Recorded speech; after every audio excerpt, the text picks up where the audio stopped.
Hello everyone once again. This is Vinayak Narwade. In the recently conducted UPSC Civil Services examination, I have secured All India rank 37. And I feel very proud to stand here in front of you to give back to the community, to share my experiences, to share my strategies, my notes, and even conduct classes in the near future. So this session will be about answer writing. Now, why is answer writing important? Because eventually for UPSC Civil Services examination, you will be writing the mains examination, and this mains examination is about of around 1750 marks. The personality test is 275 marks, and hence it will be 90% your rank, your presence in the list or not will be decided by your main score. So answer writing is one of the most important components of your journey in this UPSC preparation. There is also a saying that if you're not preparing for if you are not writing for UPSC, then you're not preparing for UPSC. So that is the importance of answer writing in this particular examination.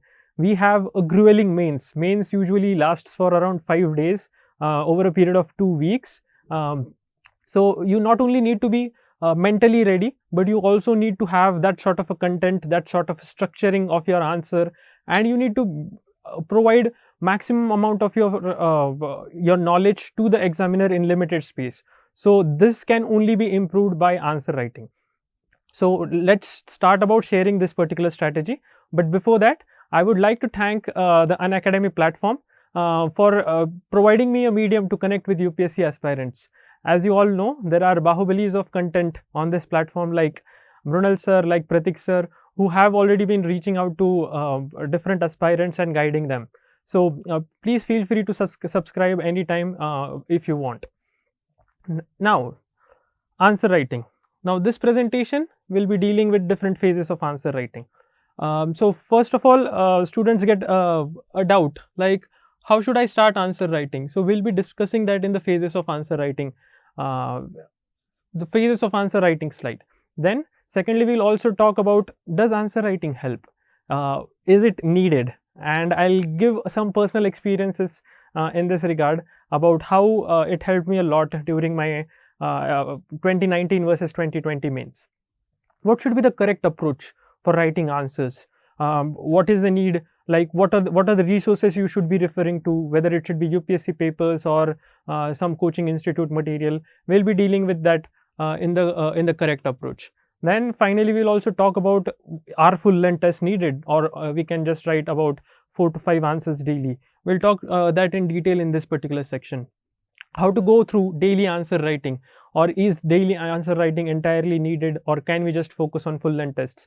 So this is something I'll try to give a comprehensive idea and overview about all these things. Then we will also talk about understanding the demand of the questions, like what a particular question means or what a particular keyword in the question means. And then I'll be giving you some assignments, especially with respect to working with respect to the keywords. Then the keywords in the answers. So here we'll be discussing about the keywords in the questions. Here we'll be discussing with respect to the keywords in the answers. We'll try to talk about keywords in the answers from different aspects. What are the keywords in GS 1, 2, 3 and 4. And finally, the important part of answer writing, breaking the flow of your theoretical aspect and introduction of diagrams. How does it help? What are the different types of diagrams we can be using? And working on the feedback. This is again very important, especially if you're joining a test series. You'll be getting a third party evaluation, a third party feedback, and how to work upon that and how to deal with that. So let's get started with this particular video. So I've been getting a lot of questions. First of all, sir, how do I start answer writing? Sir, I do not have the required amount of content. So when I start writing an answer, I eventually go blank. So this has happened with me also, and this is, I believe it's happening with a lot of aspirants too. So how to go ahead with answer writing? What are the different phases? So I have divided this into 4 different phases. First one is with respect to open book without time limit. So this open book without time limit. So this is going to help you basically come up with content, and this will help you come up with good structuring. Okay, so what does this mean? So open book without time limit. So open book basically means that you can have your notes handy, you can have your reference books handy, and then you won't time your answers. You will take as much time as you want to write one particular answer. So this is the first phase of answer writing. So as I said, open book will help you to use the knowledge, use the content which you already have taken down in your notes, and without time limit you can start writing answers, you can start structuring answers, and you can start writing as much content as possible in those particular 2 pages or 3 pages, depending upon if the answer is a 10 marker or a 15 marker. So this can go on for around 5 to 10 days, I would say. Then comes the second phase, which is closed book without time limit. Now what do I mean by closed book? Now I believe that if you have started your mains preparation 15 days down the line, you will be having sufficient amount of content, and you just need to revise it again and again so that it will be replicated in the answers. So closed book without time limit. So in this particular case, you won't be keeping your notes handy, you will have a question in front of you, you will take as much time as you want, so that will help you structure your answer.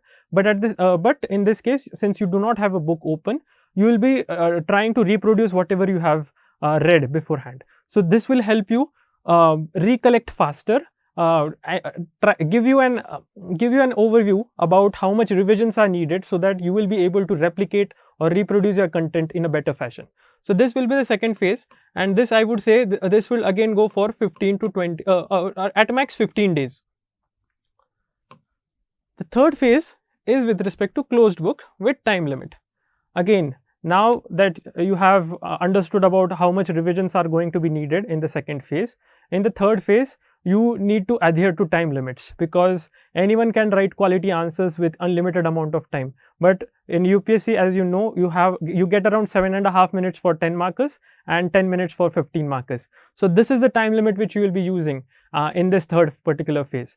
So this will help you give a real type practice, like what actually happens in the exam, what conspires in the exam. You have to read the question, you have to think about an answer, you have to think about the structure, and then you have to present that content in an orderly fashion, so that it is so that your knowledge is conveyed to the examiner, and this will help you a lot. The third phase, which is with respect to closed book with time limits. So this you can go for minimum 1 to 2 months. So this is your basically 2 to 3 month plan for answer writing, and these are the phases of answer writing. Now that you have actually gone through all the 3 phases, now it's time to write full length tests, because I can write 5 quality answers, but then when I'm given 3 hours to write 20 answers, my quality may drop after first hour or after the second hour. So that for that particular purpose, we need to be writing full length tests, and for this you have to subscribe to an actual test series and then get feedback from others. You have to adhere to the time limit. You have to see whether you are able to solve the particular question paper within the 3 hours, and whether you are able to write quality answers, whether you are able to use keywords, whether you are able to use diagrams, or whether there are any other innovative things which you can be using with within these 3 hours to display the most efficient answers. So full length test is also an important phase of answer writing, so please keep that in mind.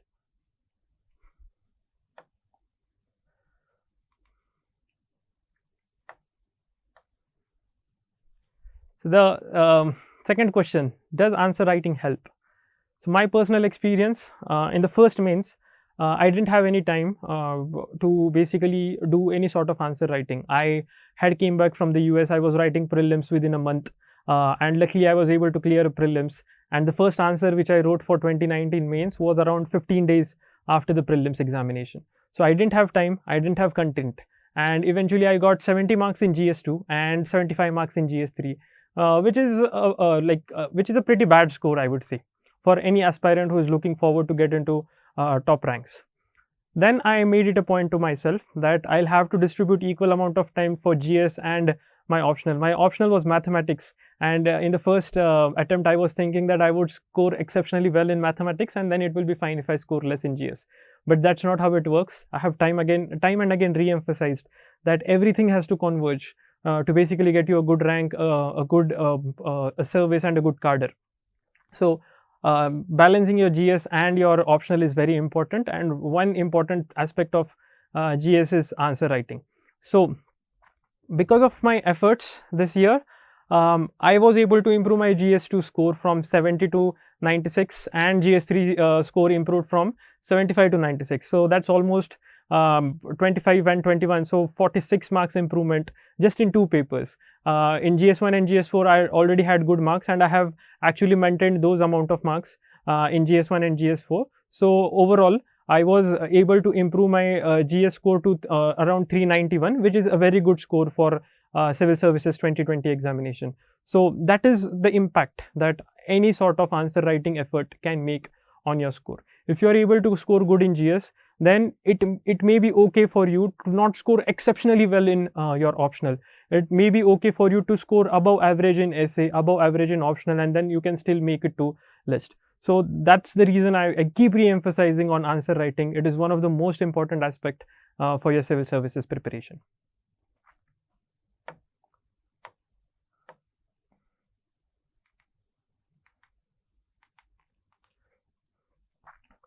So what should be the correct approach? So we have already dealt with phases of answer writing. Now where are the questions that you should be choosing from to do daily sort of answer writing, or what are the questions, whether it should be the UPSC or it should be the coaching institutes you should be referring to. So that we'll deal with in this section.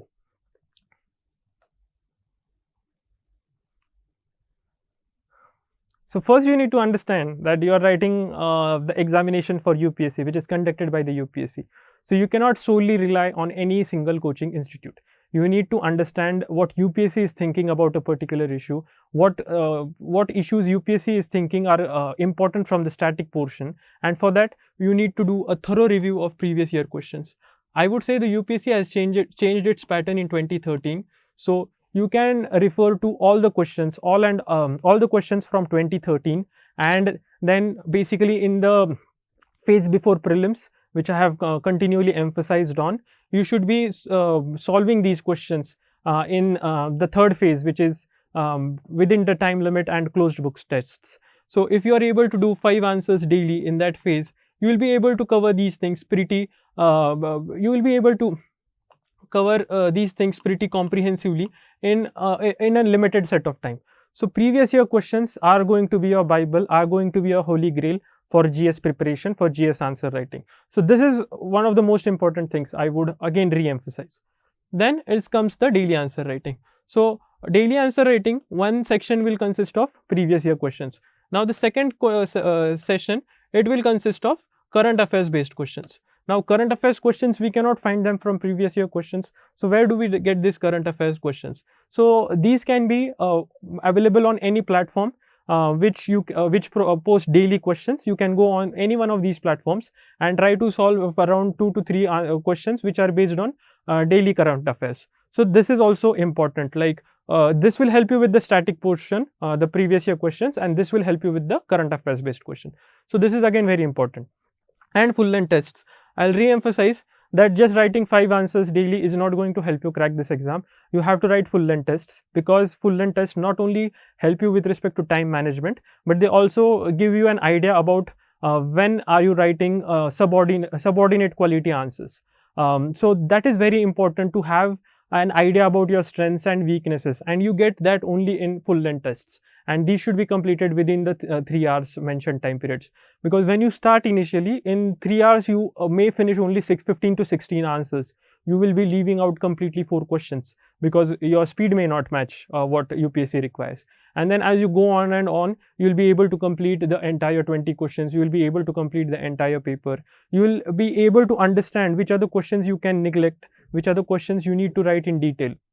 Because I believe for a 20 question exam, you need to write 10 high quality answers. You can write 5 medium quality answers, and 5 can be so and so quality answers, out of which 1 and 2 can be written just to score 1 or 2 marks, just because you don't know anything but you are trying to make an attempt. So if you have such sort of a pattern, about 15 above average quality answers and 5 so and so answers, I believe you are in a good position to score up 90 plus marks in every GS paper. So this idea it comes only with full length tests. So extremely important to write full length tests.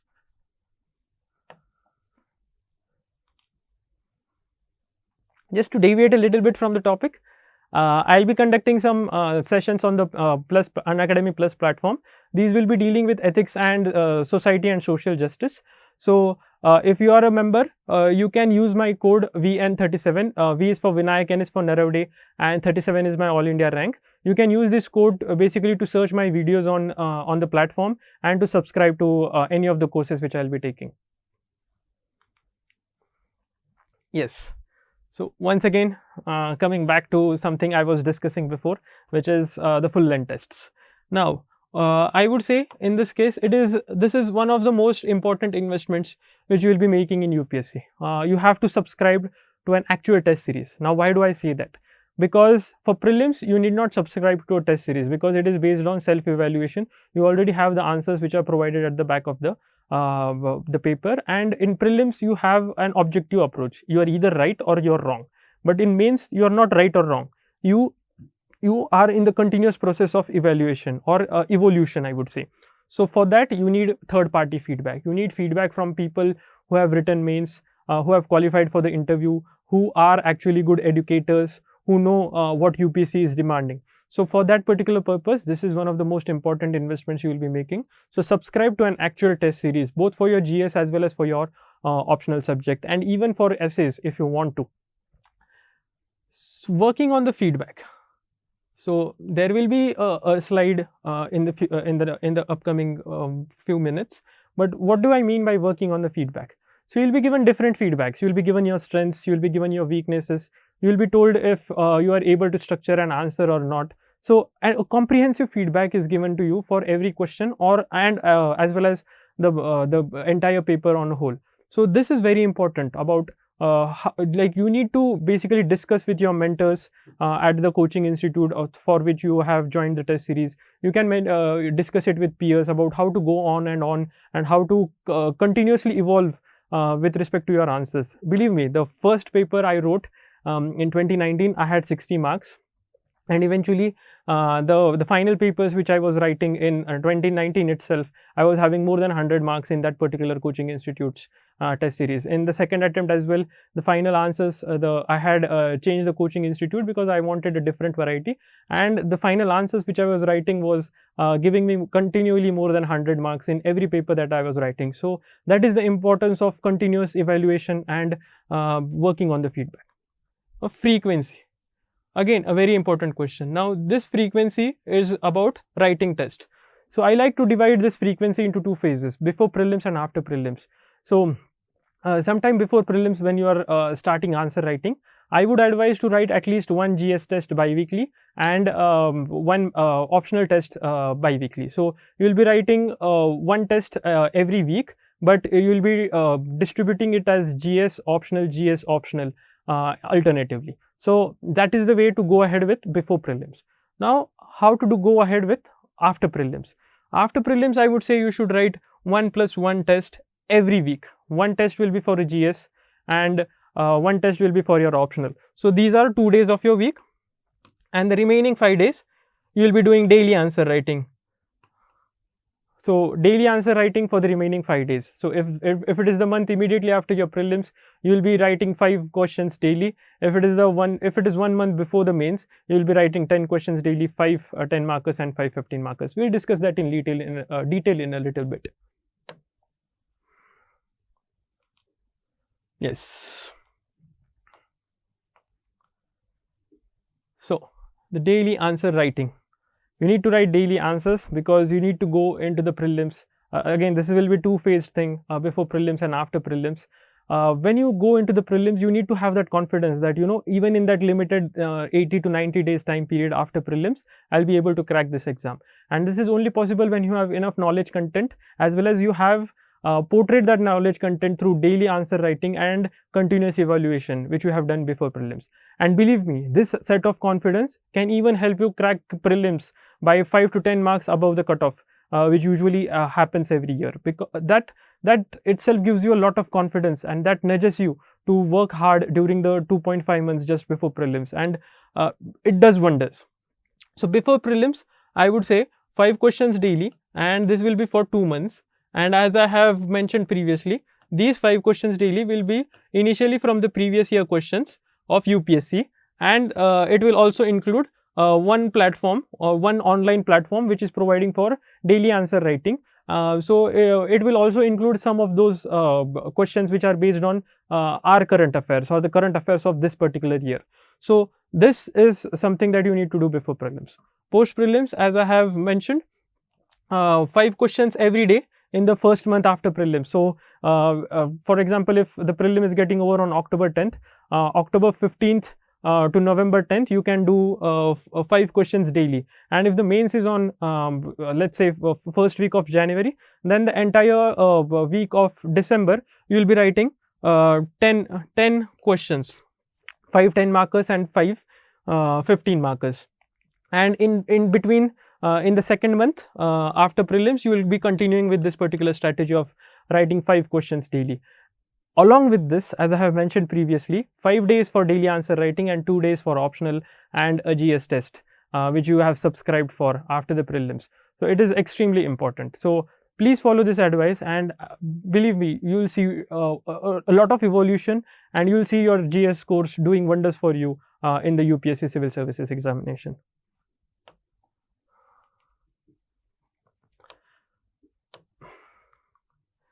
Now, one of the most important things when you are writing an answer is understanding the demand of the question. Now, how do you actually structure your answer for a particular question which is asked? Very important thing for this is the keywords which are in the questions. So I'll be discussing a few keywords here, and then it will be your homework basically to go out, research on the internet what are the different keywords that are asked by the UPSC and how to write answers on them. So I'll be discussing these 4 keywords. So sometimes a statement is given and then you are asked to analyze. So what does analyze mean? So analyze is basically you have to provide an analysis of that particular thing. So you have to provide the pros, you have to provide the cons, you have to provide what are the hindrances or the problems associated with that particular statement, and since you are an administrator, you also have to provide some solutions. So that is the meaning of analyze. So for analyze, you will be basically going, if it is a flow chart, you will be giving out the context, then you will be giving out the pros, the cons, and finally problems plus solutions and a conclusion. So this is what is expected in analyze. Now if the statement is about critically analyze, so in analyze the pros and cons will be balanced. You won't be excessively focusing on one particular aspect. This is very important. Analyze, pros and cons are balanced. You are not focusing extensively, and you are giving problems and solutions. Now let's talk about critically analyze. Now the keyword here is critic. So usually in such type of questions, a statement is given and then you are asked to critically analyze. So what does that mean? So that statement is given by some well educated intellectual person, and then you want to criticize it. But since it is given by an intellectual question, the flow of the question will be, you will give the context, then you will say why that particular statement was given, what was the thought process behind that intellectual who gave such a statement. So this will be a shorter part. So this is basically the pros, or why, the reason, and then the second will be your criticism, that what are the limitations of this particular thought process, and this will be the major part of your answer. Here this is not balanced like analyze where we had pros and cons, where we were balancing the pros and cons. In critically analyze, we will be writing limited number of pros but a lot of cons, because the question itself is asking us to criticize. And then since you are an administrator, you have to mention the way forward or solutions along with conclusion. So this is how you understand the demand of the question for analyze and critically analyze. Now I will go with respect to the third keyword, which is evaluate. So what does evaluate means?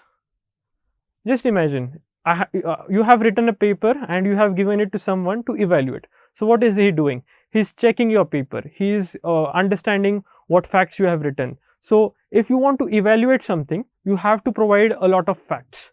So this is what evaluation means. You have to provide facts, you have to provide some sorts of technical concepts or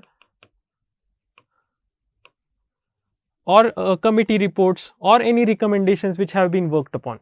So that is the meaning of evaluate. So your answer will change accordingly. You understand, your flow, your structure of the answer usually has introduction, main body and conclusion, and the keyword decides actually what is going into the main body, because introduction and conclusion, introduction will usually involve context and conclusion will be optimistic and futuristic, but main body is going to be decided by the keyword which is mentioned in the question. Similarly is with respect to discuss. Now discuss is again an open-ended question. You have to provide balanced pros, balanced cons, issues, government policies if there are any, and what are the things that can be done to improve the situation on ground level. So these are certain keywords which I have discussed. Now your homework will be to research more such keywords and actually go through them and see how an answer may change with respect to each keyword that comes around.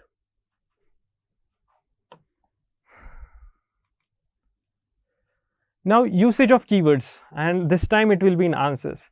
Now UPSC has already used keywords in the questions. Now it is your turn to provide UPSC with keywords so that you can convey the maximum amount of expression in the most limited amount of words.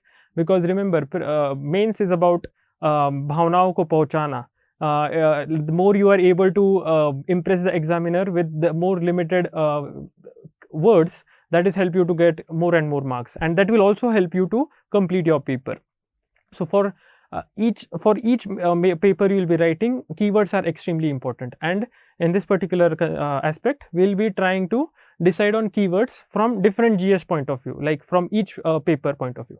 So for keywords for GS1. So as most of you know, GS1 has history, geography and society. So for history, what are the keywords? For history, the keywords will be the dates, the sessions of Indian National Congress which have been conducted, if there are any personalities, what were their point of views, and what are the events that took place. These events may include the civil disobedience movement, the non-cooperation movement, or the constitution which was written by Nehru, Motilal Nehru. So these are some things which, if they are present in your answer word by word, it will add a lot of value to your content. So these keywords for history are extremely important, and then they can fetch you around 0.5 to 1 mark extra per question. So that is the importance of keywords for every GS paper you will be writing. Now with respect to geography. Geography, you will see that there are a lot of technical concepts with geography. There will be plate tectonics, there will be monsoon, and other things. There are climatic things associated with different regions. So these are your keywords about easterlies, westerlies, how the wind patterns affect a particular thing, and you need to mention them extremely concisely and extremely properly so that they are able to convey that knowledge to the examiner. And similarly with respect to society. Now society is a very important topic, because a lot of times we neglect it, thinking that we will be able to answer those questions because they are something that keep happening around us. But if you prepare effectively for society, if you use the technical terms, you will be able to actually get a lot of marks. So I'll try to dwell a little bit deeper into this particular section. So definitions. So for society, you need to, the keywords will be definitions. So you need to by heart definitions of patriarchy, about what is a caste system, what is women empowerment. If you have this self-prepared definitions beforehand, you can go into the examination, you can start your introduction with a definition, and that will add a lot of value to your answer, and you will have a lot of time to think about the main body and the conclusion. So definitions can help a lot. Technical concepts. Now what are technical concepts in society? So there are things like prostitution of personality, a broken electric circuit. So if you just Google these terms, you will understand that such 2 or 3 words, they are explaining a lot of things, and they can be applied in numerous aspects. So for example, broken electric circuit. It can not only be applied with respect to domestic violence, it can also be applied with respect to juvenile delinquency. It can be applied with respect to geriatric care requirements, which are increasing day and day. So if you have knowledge of technical concepts, it is going to help you a lot in your in conveying the maximum amount of expression with limited amount of words. Now, keywords for GS2. So GS2 overall has 3 parts to it. In fact, 4 parts to it. One is with respect to the polity, second is with respect to the governance, third is with respect to social justice, which will have similar keywords in as we had in society, and the fourth one is with respect to international relations. So what are the keywords in GS2? So first one will be the articles in the constitution. So if you are able to make actual use of these keywords, wherein if you can say that okay, article 72 is about the president's clemency powers, article 161 is about the governance clemency powers, it adds a lot of value, because the examiner immediately understands that you are not a novice person, you are serious about your preparation and you have read the constitution well, and you will be using it in your future career when you will be actually working as an administrator, because you have read it well. So that conveys a lot of things, that you if you are using articles, it is going to help you a lot score those 0.51 marks extra per question. Second is with respect to committee reports. Now these committees are basically ARC 1 and 2, then NCRWC, National Commission for Reforming or Reviewing the Working of Constitution, and other committees which have been set by the government. Now if you have these committee recommendations in the way forward, it adds a lot of value again to your answers, because the examiner again understands that you have actually taken an effort and went deep into these recommendations, shortlisted 4 or 5 which are practical and which can be implemented immediately, which are the low hanging fruits, and hence it gives a portrayal of your analytical skills. So that is very important when you are working as an administrator, and since you have already mentioned that in the examination, it will help you score more marks. And similarly, it will be with respect to the recommendations of different committees, which or different working groups such as Niti Aayog. Niti Aayog is bringing in a lot of recommendations for different aspects for artificial intelligence, etc. So those can be included in the keywords for GS2.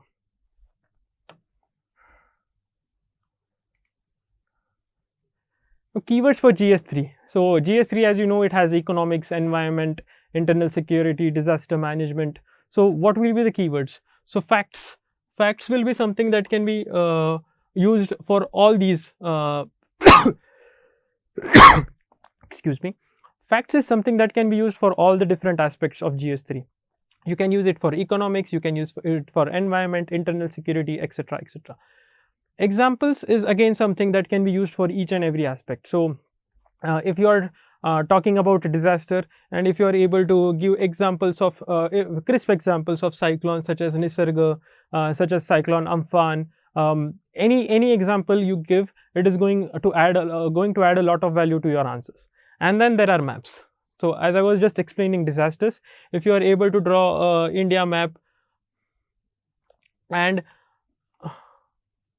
if you are able to show which is the landslide prone area, which is what are the security problems on Jammu and Kashmir border, on the northeastern border. If you are able to do these things, it helps and it adds a lot of value and it conveys a lot to the examiner. So these are the keywords which you can be using for GS3. And then keywords for GS4. This will be similar to society. First of all is the definitions, because if you see in the syllabus, you are given a lot of keywords which are very important, such as integrity, honesty, accountability. So you need to be ready with crisp definitions and a little bit of explanation for those definitions. So that can act as your keywords. And then examples. Examples, I always recommend everyone to use 2 examples. One will be a personal life example or a real life example, and then the second will be an administrative example, because you are writing a civil services examination. So you need to diversify your examples. You need to give at least 2 examples.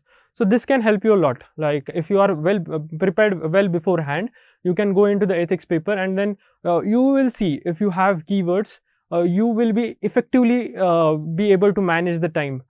Within those 3 hours, you will be able to complete all those 20 questions, and this will improve your score a lot, because the moment you are able to complete 20 questions with good content and good keywords, guaranteed you can get 90 plus marks in each and every subject.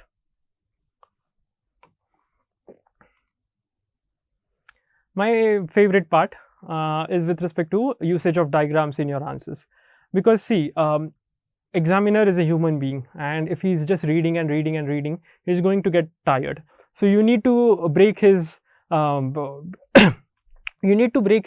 concentration by providing a very nice diagram, a very nice fact presented in an innovative way, and this can help you basically impress the examiner and get that 0.51 mark extra for each additional question. Now you might be wondering why I keep saying 0.51 mark extra, because this is the race that you have to do in every question. There are 20 questions. If you are getting 0.5 marks extra per question, you are basically adding 10 marks per paper and 40 marks for all the GS paper. If you are getting 1 mark extra for certain questions, you may be improving your score by 15 marks per GS paper, and then eventually by 60 marks for your entire GS. GS 1, 2, 3, 4. So you have to fight for every half a mark, and this is one important technique of about increasing that 0.5 or 1 mark per question. So what are the types of diagrams that we can be using? We can be using maps, we can be using flow charts, we can be using a hub and spoke model, and pie charts and graphs. I'll give an example about how different use of diagrams which I did in my answer sheets, and they conveyed a lot of message to the examiner, and I'll be showing that in the next slide.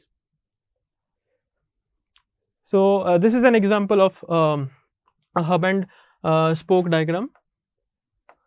So if you see this, there's benefits, and then there are arrows going on in all the directions. So I'm conveying a lot of information in limited space, and it gives an impression to the examiner that he knows what he is writing, and he is providing with me 5-6 points, and below this or above this I'll be explaining some of these points or providing examples to these points. So this is an interesting way to especially blurt out a lot of points wherein you know you have a lot of content but you have limited space. So hub and spoke model can help you a lot with respect to portraying that particular content which you have. Now this is another diagram. This is the map, and this is talking about illegal migration. So I have started with an introduction, and then I have provided how does illegal migration is impacting on different borders. So for example, on the Jammu and Kashmir border, I have said here that cross-border terrorism and fake Indian currency is an issue with respect to illegal migration on the Jammu and Kashmir border. Then here I have said here there is a lot of illegal migration because there is open border with respect to Nepal. And then if you can see here in the northeastern states, I have displayed the free movement regime, which is about a 14-kilometer long free movement regime which exists with the Myanmarese border. So this is the way to actually depict a lot of information. Here I have also said that there is religious persecution, which is a depiction of the Rohingyas problem which we are facing. Then with respect to Bangladesh, I have said there are porous borders and there are issues with respect to economic stability of the northeastern regions and the communal disharmony. So you see, you just understand the thing that this small diagram, it has depicted so many different things on each border, and it gives an impression to the examiner that this guy knows in detail about each border. He's not just writing generalistic point or idealistic points, he knows what he's writing. So this sort of depiction is very important, and it comes only with practice. You have to practice these sort of diagrams not only in your daily answers but also in your full length tests. Whenever you read a question, try to think whether you can make use of a diagram, make use of a flow chart or a pie chart, and I'll give more examples on this.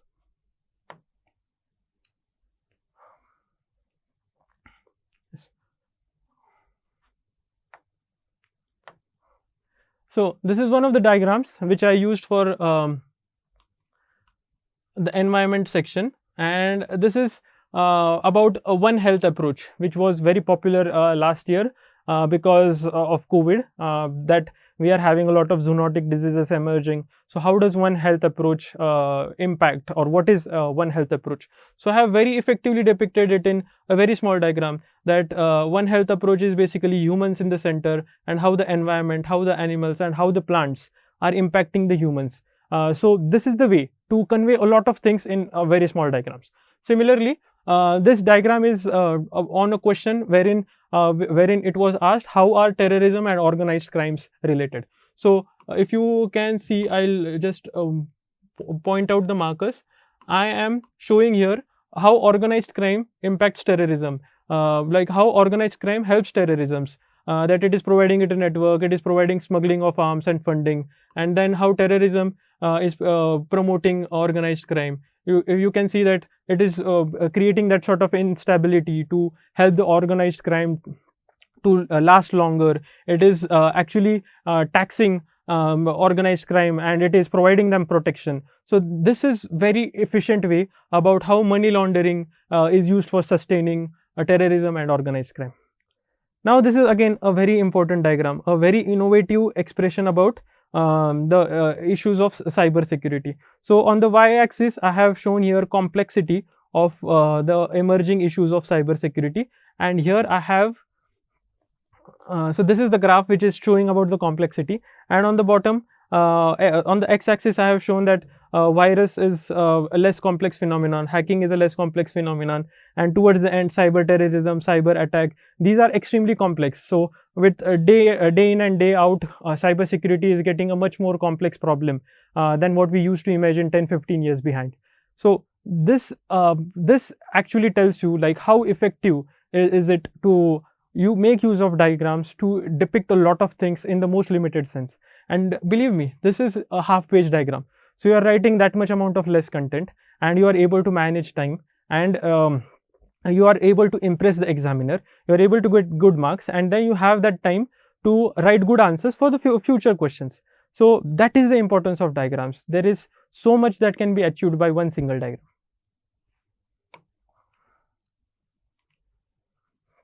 Few more examples to just show you like how big diagrams I am drawing and how effectively I am actually displaying things.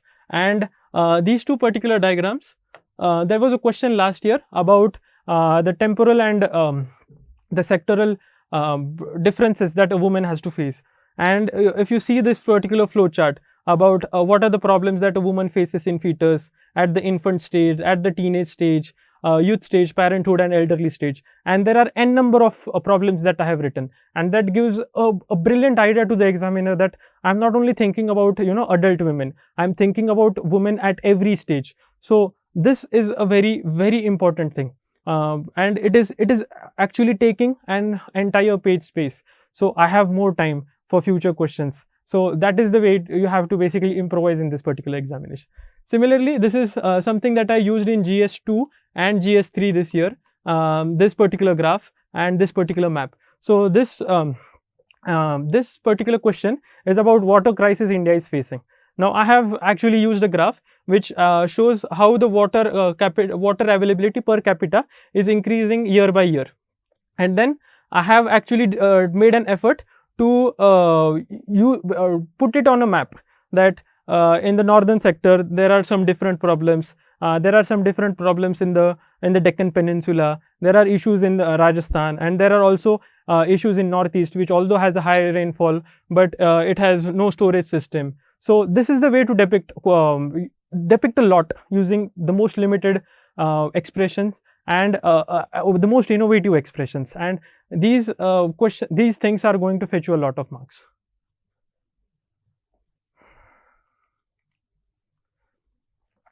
So one final thing will be working on the feedback. So as I have mentioned, when you are doing daily answer writing, you will be exchanging that daily answers with your peers, with an aspirant who is as serious as you. He will be checking your answers and you will be checking his. So you will be providing a feedback to each other, and then when you are writing full length tests, when you have actually subscribed to a test series, then you will be working on the feedback which is provided by third party. So you will also be doing self evaluation. So you have to understand what are the things that you can work out on, what are the things you cannot work on. So if someone tells you improve the speed of your writing beyond a particular pace, you cannot improve your speed, because if you write very haphazardly, it is going to be illegible and then it is going to be of no use.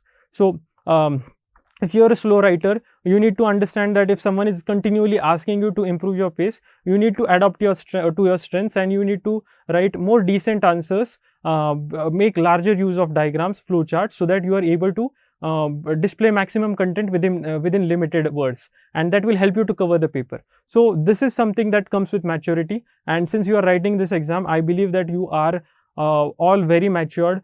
You can actually refer to toppers' answer copies. You can hide the answer, brainstorm what points you are thinking, and then compare your answer with the topper's answer.